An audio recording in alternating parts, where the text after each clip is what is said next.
Robai, atsiliepk. Nejaučiu rankų. Nagi, bičiuli. Kaip laikaisi, aš Bekas, Dagas Hansenas.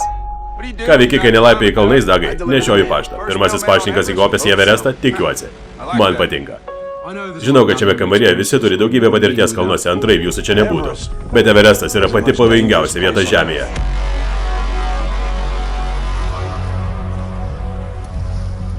Kaip oras? Geras. Gaila, kad aš nejau kartu. Kitas įkilipsime kartu, visi trys. Kaip tavo žmona? Ji nieko prieš nuo tada, kai mes įsiskyrėme.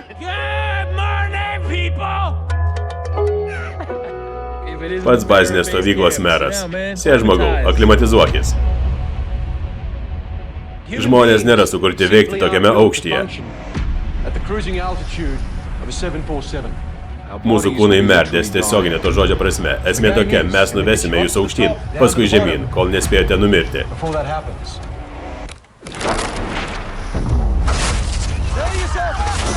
Išsilygink.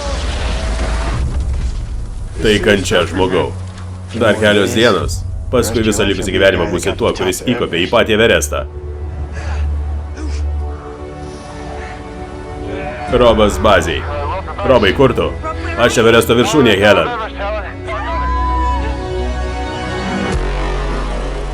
Robai, atsiliep. Per slėnis lenka debesis, sunkus. O ne.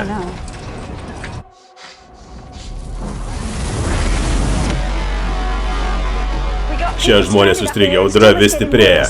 Turime bėdą, nėra dujų, Dagai. Tiesiog eik. Ne, aš tavęs nepaliksiu, nagi.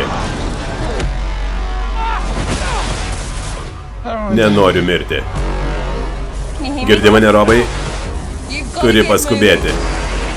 Ne.